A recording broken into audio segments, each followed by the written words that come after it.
Yes! Bon dimanche tout le monde! J'espère que vous allez bien. De retour cette semaine avec une préparation hebdomadaire. On va passer en revue qu'est-ce qui a été mentionné, mais surtout qu'est-ce qu'on a vu la semaine passée. Donc, petit retour rapide sur la semaine dernière, qui était une semaine très particulière, avec les marchés qui étaient fermés jeudi midi et vendredi pour le 4 juillet. On va par la suite regarder du côté du calendrier économique qu'est-ce qui nous attend cette semaine et évidemment, comme à l'habitude, faire une petite prédiction et des analyses de qu'est-ce qui nous attend pour la semaine qui s'en vient. Donc, on va commencer ça par la semaine passée. Si on fait un petit retour rapidement, je vous avais mentionné mon intérêt sur le SP500, étant donné qu'il n'avait pas encore frappé des New All-Time High sur les contrats futures. Donc, c'était principalement mon focus cette semaine. Puis, il n'a pas déçu, honnêtement. Là. Depuis 2 semaines, c'est une trend qui est là, qui est honnêtement relativement facile. On a de très belles opportunités à pratiquement chaque matin sur un certain retracement suite à un gap overnight. On a généralement une petite drop agressive autour de l'Open de New York qui nous donne la possibilité de se positionner long pour une partie de l'avant-midi. Et on a souvent le même pattern qui se répète autour de 13 heures. Donc, c'est honnêtement, là, depuis 2 semaines, c'est un très beau price action, même si c'est relativement slow et que ce n'est pas des niveaux nécessairement qui m'intéressent pour une explosion plus haut nécessairement. Ça demeure quand même très intéressant d'un point de vue day trading actuellement. Donc, si on revient rapidement là, sur le SP500, je mentionnais le all-time high qui était ici, donc à 5, 62, 72.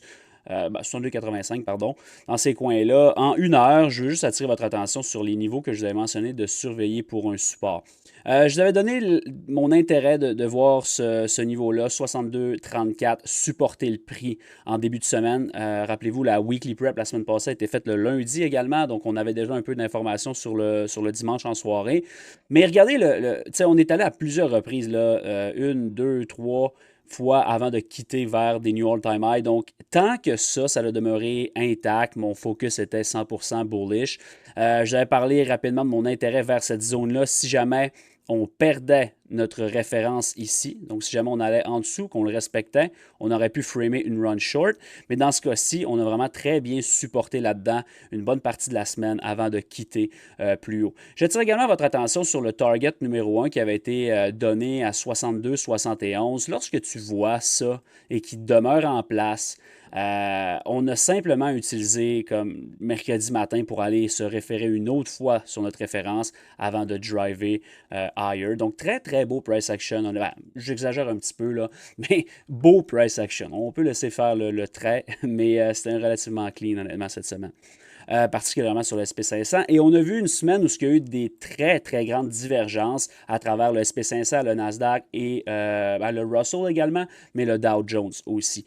Donc ça, c'est généralement des semaines un petit peu plus complexes parce que personnellement, je travaille beaucoup avec un système de confluence, un système de market backing. Donc quand on a ce genre de divergence-là aussi prononcée, ça peut nous donner des petits hints et des idées de trade, mais généralement, ce n'est pas nécessairement ce qui est le plus favorable. Par contre, ça a quand même bien fonctionné. Si on regarde le Nasdaq, initialement, en début de semaine, on a supporté la même zone de référence. On a donné un higher high, donc quand même des belles opportunités de se positionner là-dessus.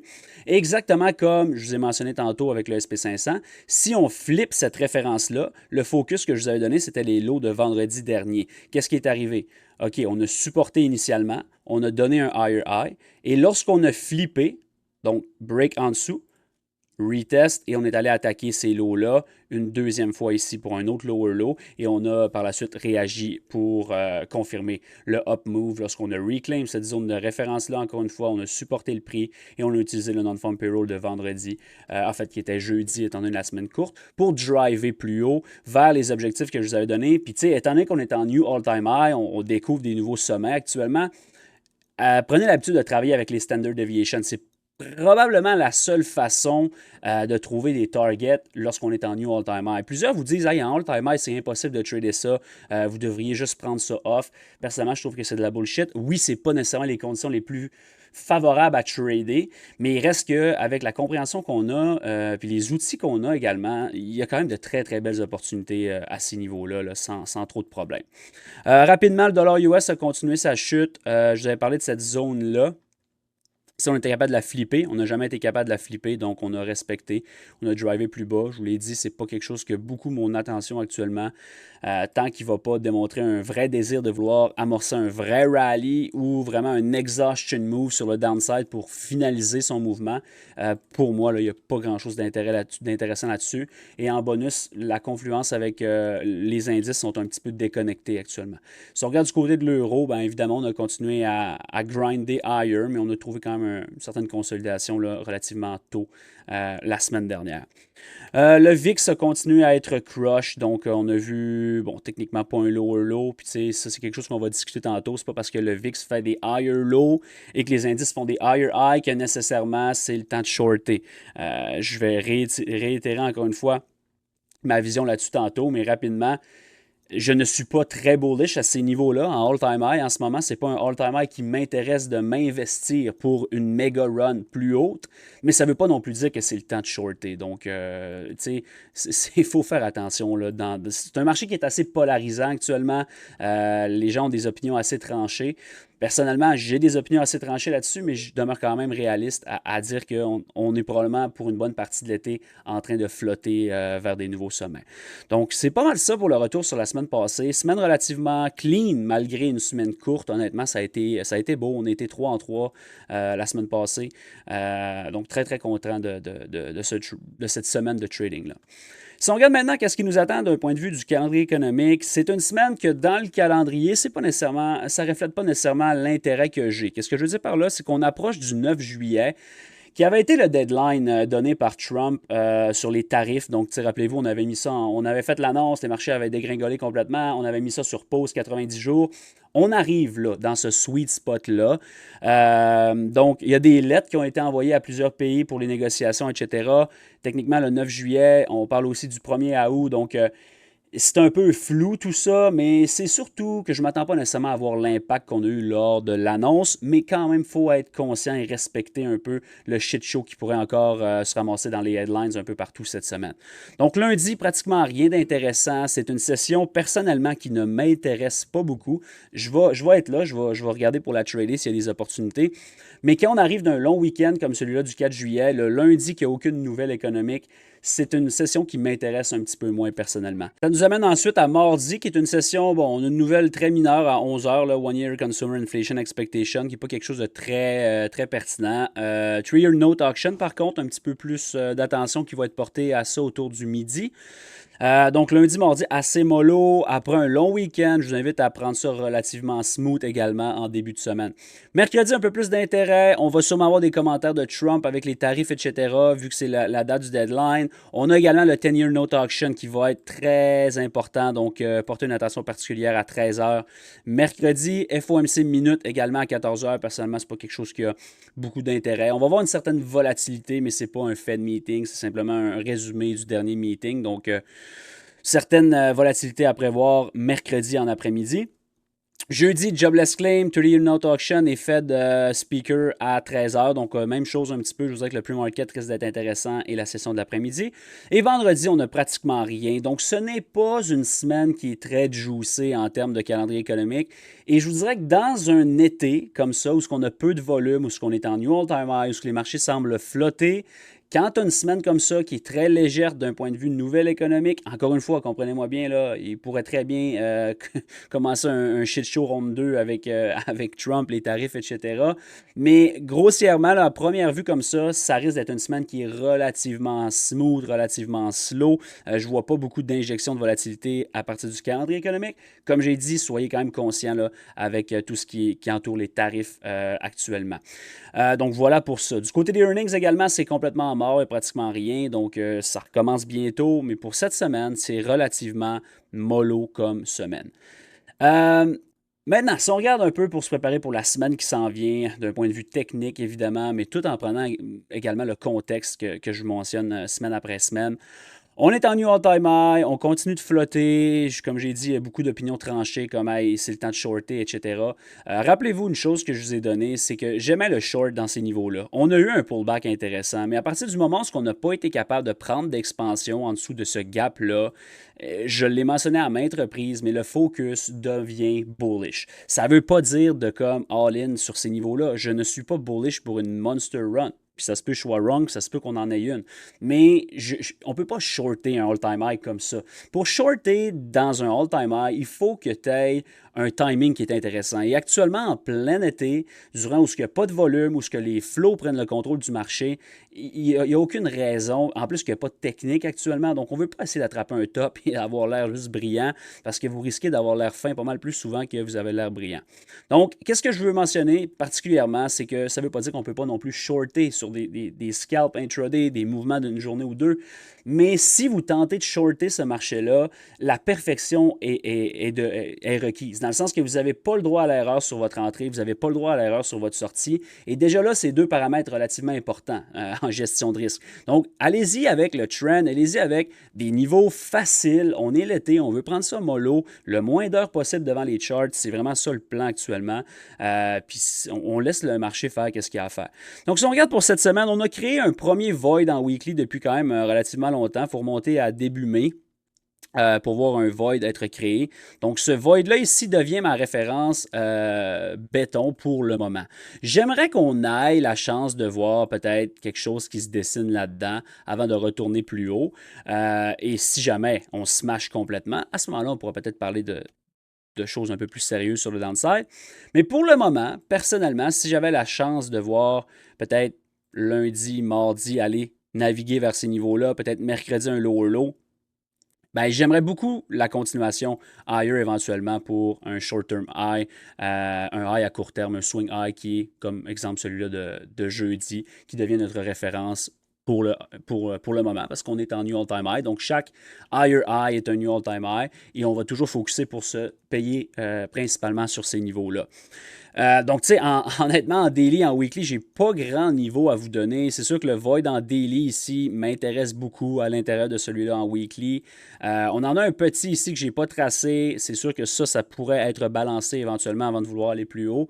Mais comme les objectifs sur le downside sont, j'ai besoin de confluence et de confirmation. Si on parle justement de ces confluences et de ces confirmations-là et qu'on amène ça sur un graphique en 1 heure pour vous donner quelque chose d'un petit peu plus précis, clairement, vous voyez là comment que ça, c'est pas quelque chose qui est très très sain et on a utilisé le non-farm payroll pour spiker plus haut. Personnellement, j'ai quand même de l'intérêt relativement prononcé sur ces lots-là. On a un lot qui est critique, qui est ici à 22, on va arrondir à 22 800, disons-le comme ça. Je veux observer, de voir, et on a un travail également qui n'est pas terminé sur ce niveau-là, ici à 22 600. C'était mon focus, on y a été à 2 reprises cette semaine, très très clean, mais on n'a jamais closé en dessous de ce niveau-là en graphique en 1 heure. Donc, personnellement, si jamais on a la chance de voir de l'expansion en dessous de 22 800, je regarderais peut-être pour une continuation vers ce niveau-là. Une fois que ça, c'est closé en dessous, techniquement, on a une autre prise de décision. À ce moment-là, puis en plus, on est dans des références, le void en daily, le void en weekly. Est-ce qu'on est capable d'accélérer? Lower, si la réponse c'est oui, on va probablement à ce moment-là parler de ce niveau-ci et de venir référer à l'intérieur du void en daily, qui serait quand même un retracement très intéressant pour cette semaine, si on a la chance de voir ça. Et ultimement, dernière ligne de défense, si je peux dire ça comme ça, c'est autour de 50% du void en daily, mais également une référence qui est béton autour de 22 200 si on fait un chiffron.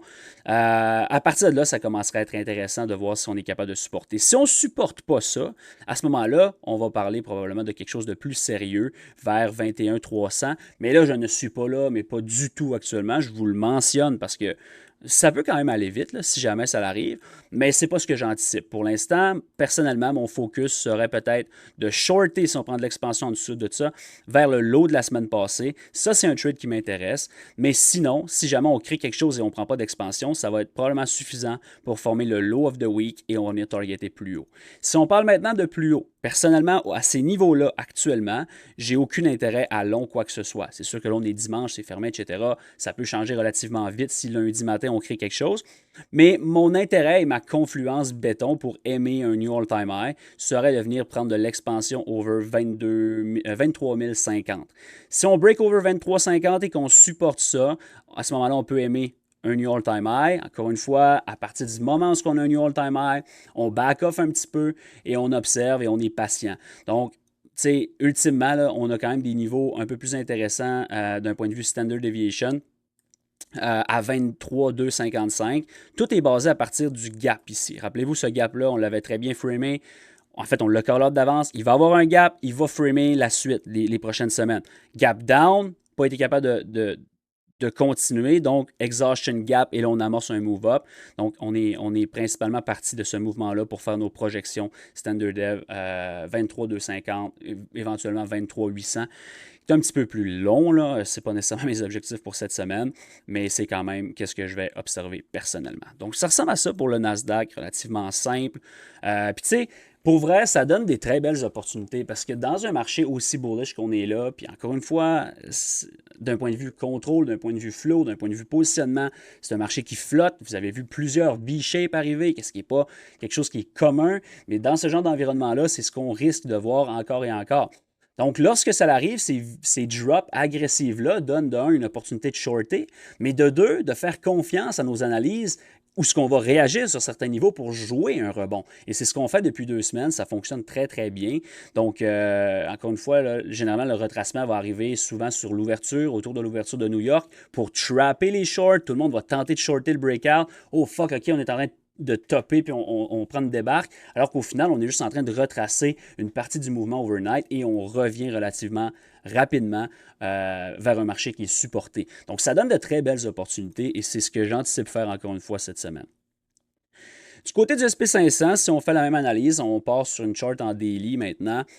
On est en new all-time high. On a trouvé un certain retracement la semaine passée. Rien de trop fou non plus, là. Mais qu'est-ce que j'aime bien là-dessus, c'est qu'on a la chance de voir en weekly un void également qui a été créé relativement imposant vers le new all-time high, peut-être même un deuxième. Donc ici, je ne l'ai pas tracé, mais j'attirerai votre attention là-dessus également. Là. Pour le tracer. Avec un point d'interrogation parce que c'est la semaine qu'on va faire, à ne se. En fait, ouais, vous avez. Je suis. Parce que la chandelle de cette semaine n'est pas ouverte. Donc, techniquement, on a un deuxième void ici. Donc, on peut même le tracer. On va le mettre ici comme ça. Donc, ça va être une référence encore plus importante. Par contre, pour moi, personnellement, qu'est-ce que je regarde beaucoup, c'est celle-là ici. Celle-là, c'est ma référence principale, mais je vais regarder si on veut être vraiment strong, on pourrait venir juste puncher un petit peu là-dedans et smasher rapidement. Si c'est ce qui arrive, très très bullish. Sinon, personnellement, j'aimerais mieux qu'on vienne référer dans le deuxième.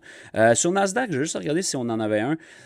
Non, je ne le tracerai pas là, parce que c'est vraiment minime, mais vous pouvez quand même y accorder une certaine attention si on vient mettre ça en daily, juste pour voir un peu qu'est-ce qui concorde. Visibilité. Oui, ça concorde un peu avec ces niveaux-là. Si on vient en 1 heure, ça concorde avec notre lot critique. Donc voilà, c'est pas la raison pour laquelle, là, personnellement, que j'y accorderais de l'importance. Ça demeure sur une chart en 1 heure, que je trouve que c'est un lot critique, mais c'est un peu une confluence supplémentaire que j'aime bien ici. Donc c'est ça. Sur le SP500, si on revient sur une chart en daily maintenant, on a quand même un void ici. Je ne l'ai pas tracé parce que j'y accorde pas une tonne d'importance. Personnellement, c'est plus, encore une fois, ça ici qui m'intéresse.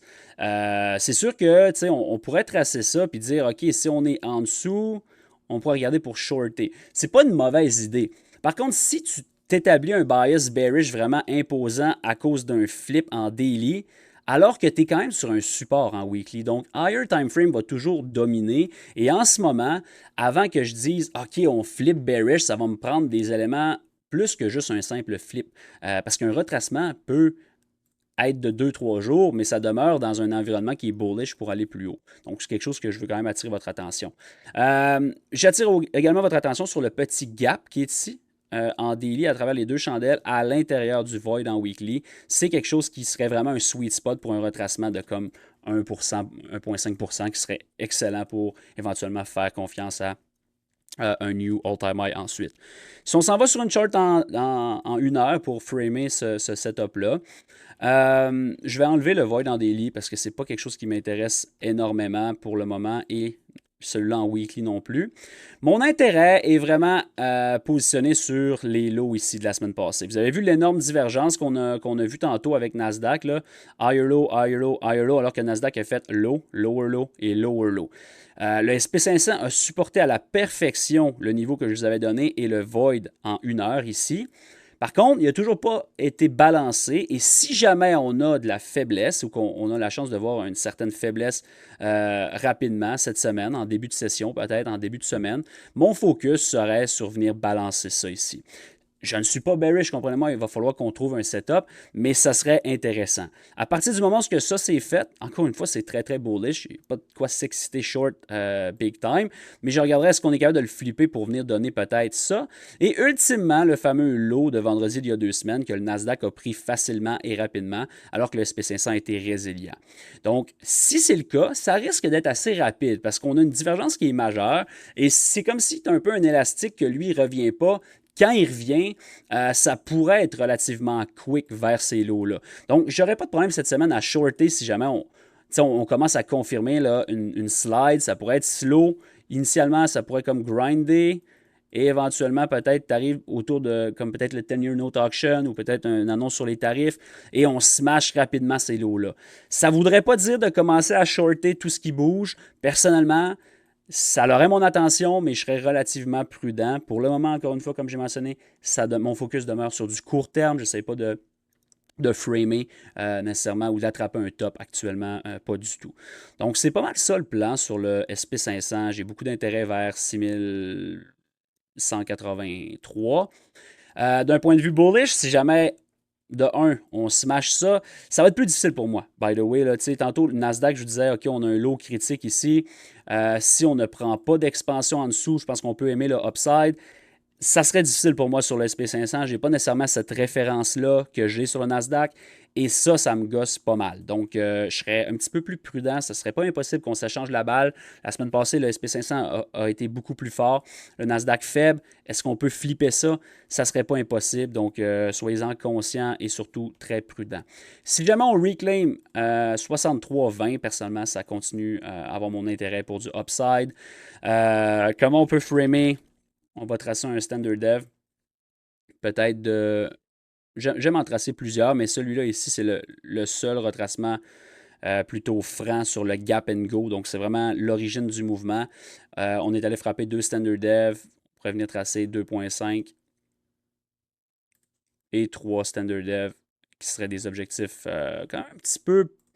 Bon, ça fait du sens, honnêtement, autour de 63 400. Très, très beau target sur le SP500, à mon humble avis. Dollar US, pas grand chose à framer pour vrai. Si tu le regardes même en monthly, rappelez-vous ce qu'on avait donné la semaine passée. On fermait le mois, je vous avais donné ça. Donc on a closé très très violemment en dessous. Donc ça confirme le flip. Comme ça, c'est vraiment, tu sais, en monthly, c'est vraiment une trend qui semble vouloir s'établir. Il y a pas. Le temps presse là, si on veut reverser là-dessus. Sinon, pour vrai, ça pourrait devenir l'air relativement rapidement et sur une période un peu plus importante. Donc, très intéressant de surveiller ça. Bigger pictures, d'un point de vue un peu plus zoomé in, je vous dis que c'est pas super intéressant, mais tu sais, monthly, weekly, ça commence à être intéressant comme setup, mais surtout comme point critique pour la suite. Donc, en daily, je veux dire, il y a quelques gaps à fill sur le upside, mais il y a encore du travail à faire lower.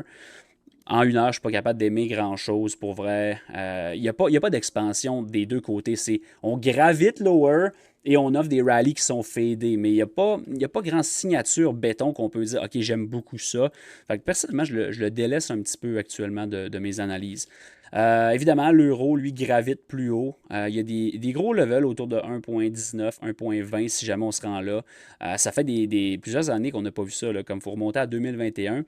Quand même pas négligeable comme mouvement, mais il y a encore de la place éventuellement pour venir puncher ce void-là en daily, à mon avis.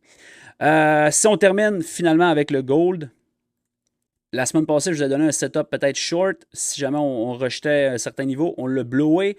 Mais j'attire votre attention en 1 heure parce qu'il y a un niveau, quand même un setup intéressant qui peut se présenter cette semaine.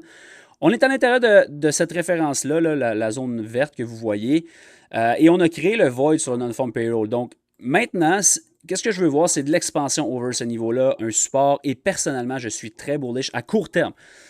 Bigger picture, je suis bullish, mais je pense qu'on peut ranger pendant un bon moment. Mais vraiment, pour cette semaine, mon bias est assez clair. Si jamais on est capable de reclaim ça, j'aime le upside vers peut-être 34-25 dans ces coins-là. Je ne suis pas un fan du short side, mais ce n'est pas un trade que je prendrais short, mais il y a quand même de la place si jamais on veut graviter lower pour ultimement venir chercher 32-40 dans ces coins-là.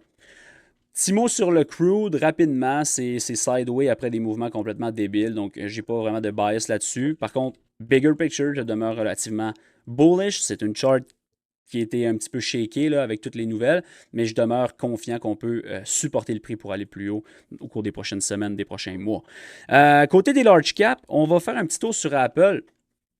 Après des mois et des semaines de range plus faible que tout le reste, j'attirerai quand même votre attention là, sur un range break potentiel et peut-être fill ce gap-là.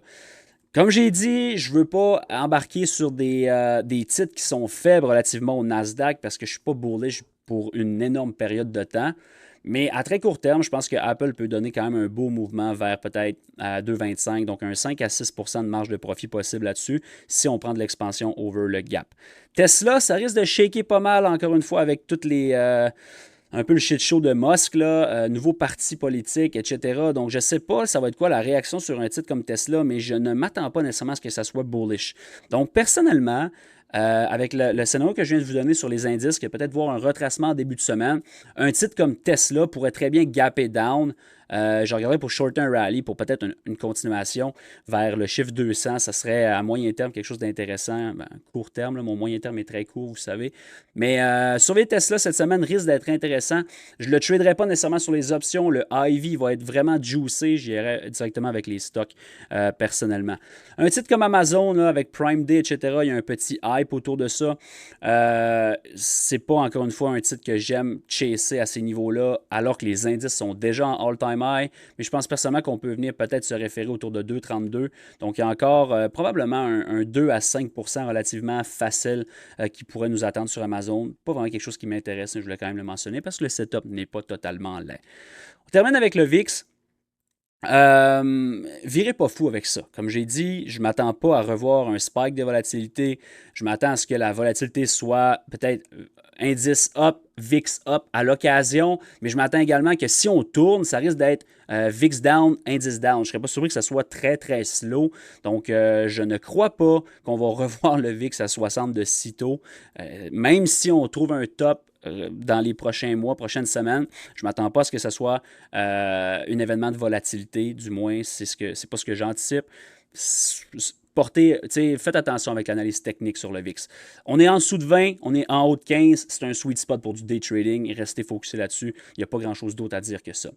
Donc, ça ressemble à ça pour cette semaine. J'espère que vous avez apprécié le petit recap de la semaine passée et le petit overview qu'on vient de faire aujourd'hui. Venez nous rejoindre sur Discord. On trade en live à tous les jours. Les liens sont dans la description. Je vous invite à vous abonner, à liker la vidéo et partager ça. Je vous laisse là-dessus. Passez un bon dimanche. On se voit demain. Salut tout le monde.